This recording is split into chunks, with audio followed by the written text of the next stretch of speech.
Good evening అందరికి. ఈరోజు మనం RRB most important previous year physics 500 సిరీస్లో ఉన్నాం. రోజుకి 5 క్వశ్చన్స్ కంప్లీట్ చేద్దాం. ఇట్లా మనం 100 డేస్లో 500 క్వశ్చన్స్ కంప్లీట్ చేయొచ్చు. Question number 1, the region where all of the light from the source is blocked is called. అంటే ఒక మూలం, కాంతి మూలం నుంచి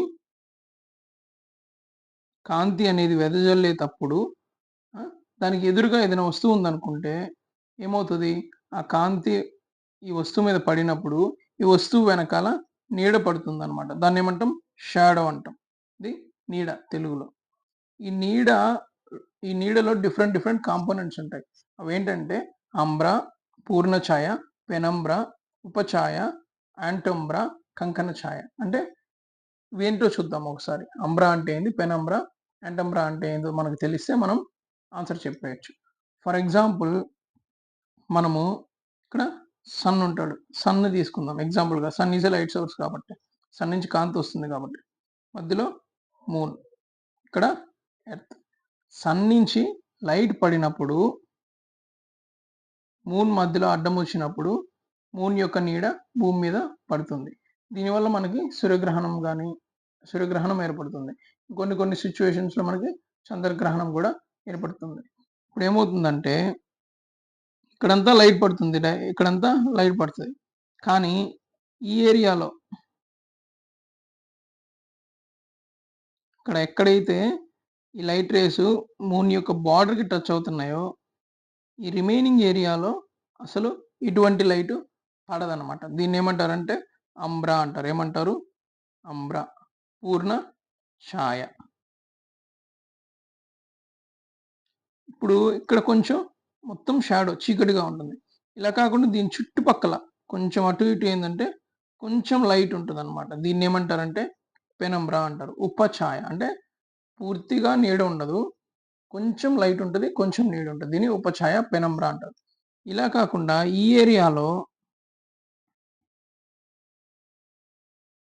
ఈ ఏరియా ఏదైతే ఉందో ఇక్కడ ఒక హోల్ పడినట్టు కనిపిస్తుంది అనమాట లైట్ అనేది. ఫర్ ఎగ్జాంపుల్ నెక్స్ట్ పిక్చర్లో చూద్దాం. ఇప్పుడు ఇక్కడ అంబ్రా అంటే చూడండి, ఇక్కడ ఏంటంటే సంపూర్ణ సూర్యగ్రహణం ఏర్పడుతుంది. అంటే ఈ భూమి మీద ఈ మూన్ యొక్క నీడ ఈ అంబ్రా ఏరియాలో ఉన్న నీడ పడితే భూమి మీద సంపూర్ణ సూర్యగ్రహణం ఏర్పడుతుంది. దీన్ని అంబ్రా వల్ల ఏర్పడే గ్రహణం అన్నమాట. ఇలా కాకుండా ఈ ఏరియా ఎక్కడైనా ఈ చుట్టుపక్కల పెనంబ్రా వల్ల ఏర్పడితే ఇట్లాగా సగం ఏర్పడుతుంది సూర్యగ్రహణం అనేది. అట్లా కాకుండా దీన్ని కంకణ ఛాయ అంటాం కదా. ఈ ఏరియా కానీ నీడ భూమి మీద పడితే ఏమవుతుందంటే ఇట్లాగా ఒక కంకణం లేదా ఉంగరం లాగా షేప్లో మనకి సూర్యగ్రహణం కనిపిస్తుంది అనమాట. సో ఇక్కడ ఆన్సర్ ఏంటంటే all the light source is blocked. అంటే కాంతి మొత్తం ఎక్కడ బ్లాక్ అవుతుందంటే ఈ అంబ్రా ఉన్న ప్రాంతంలో. ఓకేనా, ఇక్కడ ఎలాంటి కాంతి అనేది ఉండదు. Answer is option P. Question number 2, the deviation angle is the lowest in. విచలన కోణం అత్యల్పంగా దేనిలో ఉంటుంది? ఇది ఏంటంటే లైట్ అనేది ఇక్కడ దీనికి ఎగ్జాంపుల్ ఇది లైట్ అనమాట, వైట్ లైట్. ఇది విజిబుల్ లైట్ అనేది ఒక ప్రిజం మీద పడినప్పుడు, ఓకేనా, లేదా మనకి రెయిన్బో కూడా ఏర్పడుతుంది. వైట్ లైట్ నుంచి రెయిన్బో ఏర్పడుతుంది. ఈ రెయిన్బో వల్ల ఏర్పడే కలర్స్ ఏంటంటే విబ్జిఆర్. ఏంటి? VIBGIOR. ఇది షార్ట్ కట్ అనమాట. ఈ కలర్స్ ఈ వైట్ లైట్ అనేది ఇట్లాగా స్ప్లిట్ అవుతుంది అనమాట. ఓకేనా, డిస్పర్షన్ అంటాం. దీన్ని ఏమంటామంటే డిస్పర్షన్ అంటాం.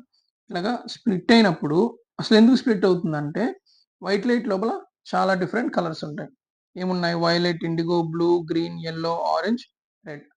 ఈ ఒక్కొక్క కలర్కి వాక్యూమ్లో ఈ కలర్స్ అన్నిటికీ సేమ్ స్పీడ్ ఉంటుంది, 3 × 10⁸ మీటర్/సెకండ్.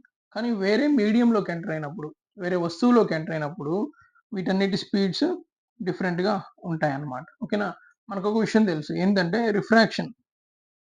ఈ రిఫ్రాక్షన్ కాంతి వక్రీభవనం అనేది, ఓకేనా, ఒక speed of light in that medium. అంటే ఒక లైట్ కలర్ కానీ లైట్, ఇక్కడ కలర్స్ ఉన్నాయి కదా, డిఫరెంట్ డిఫరెంట్ కలర్స్ ఉన్నాయి.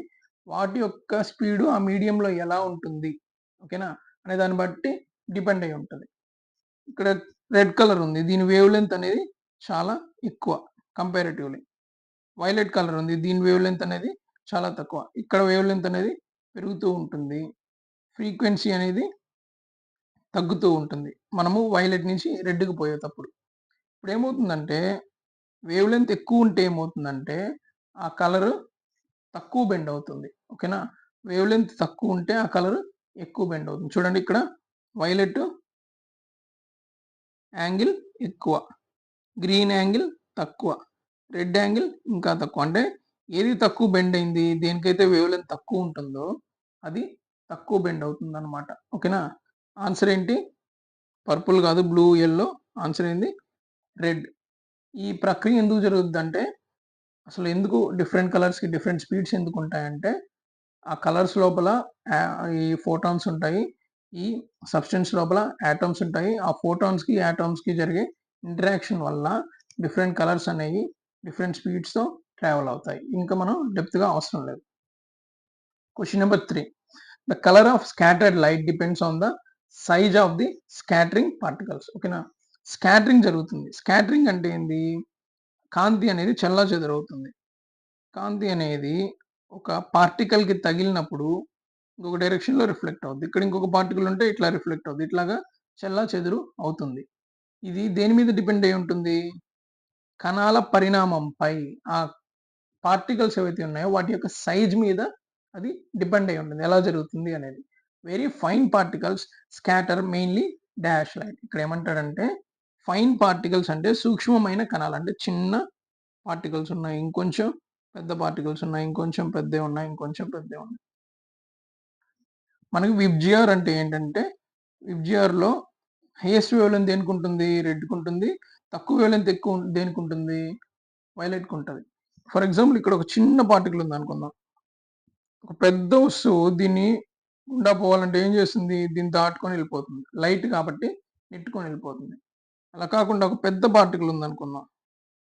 ఒక చిన్న వస్తువు వచ్చింది. లైట్ ఒక తక్కువ వేవ్ లెంత్ ఉన్న లైట్ వచ్చి తగిలింది. అప్పుడేమవుద్ది ఖచ్చితంగా దీన్ని దాటుకొని పోలేదు. ఖచ్చితంగా ఇది రిఫ్లెక్ట్ అవ్వాలంటే కంపారిటివ్‌లీ పెద్ద పార్టికల్ ఉన్నప్పుడు లైట్ అనేది రిఫ్లెక్ట్ ఆర్ స్కాటర్ అవుతది. కానీ ఇక్కడేమన్నాడు? ఫైన్ పార్టికల్ చిన్న పార్టికల్ అన్నాడు. చిన్న పార్టికల్‌కి తగిలి రిఫ్లెక్ట్ అవ్వాలంటే ఏమై ఉండాలి? దీని వేవ్ లెంత్ ఇంకా చిన్నదై ఉండాలి. ఈ పార్టికల్ కంటే చిన్న వేవ్ లెంత్ ఉండాలి. అన్నిటికంటే తక్కువ వేవ్ లెంత్ దేనికుంటుంది? వైలెట్. కానీ ఆప్షన్‌లో వైలెట్ లేదు. Next indigo or blue. ఆప్షన్‌లో బ్లూ ఉందా?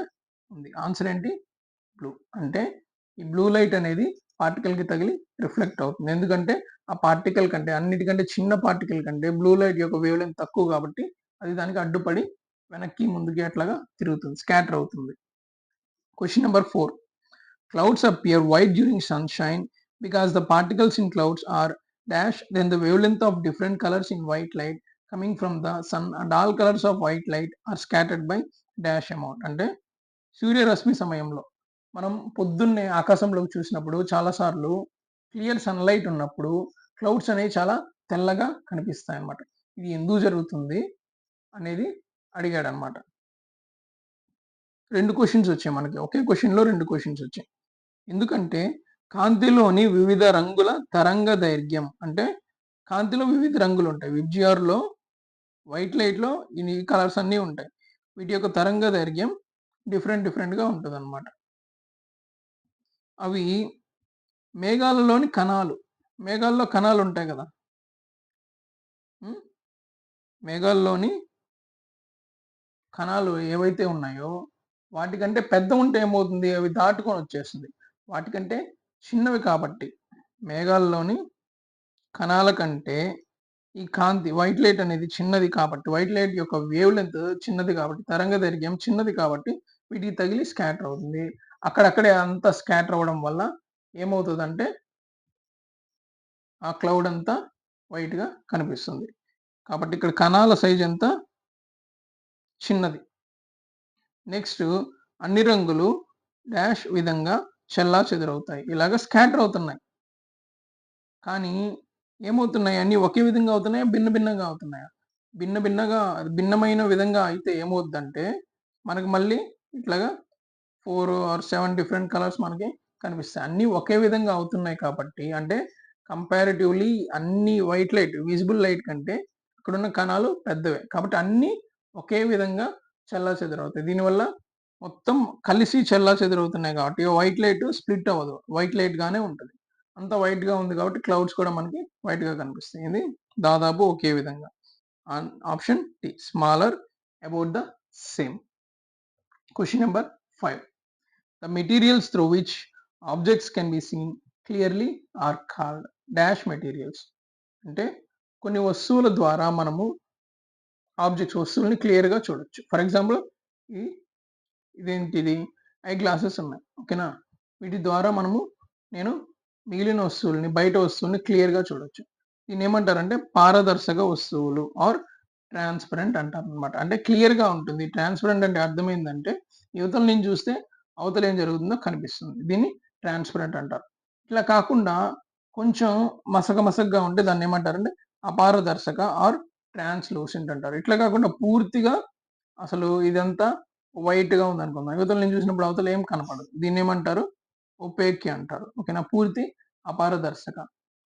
ఇక్కడ లస్టర్ అంటే అర్థం ఏంటంటే మెరుస్తున్న వస్తువు. అసలు దీంతో సంబంధం లేదు. విట్రియస్ అంటే అర్థమైందంటే గాజు. ఇక్కడ గాజు అంటే ఒక మెటీరియల్ యొక్క ఫిజికల్ ప్రాపర్టీ గురించి చెప్తుంది. ఇక్కడ అది ఎలా ఉంది? ట్రాన్స్‌పరెంట్‌గా ఉందా? ఒపాక్‌గా ఉందా? ట్రాన్స్‌లూసెంట్‌గా ఉందా? అనేది చెప్పట్లేదు. ఇది కూడా రాంగ్ ఆన్సర్. ఇది wrong answer. Wrong answer. Wrong answer. Answer ఏంటి? ట్రాన్స్‌పరెంట్ పారదర్శక. ఈరోజు 5 క్వెషన్స్ కంప్లీట్ అయిపోయాయి.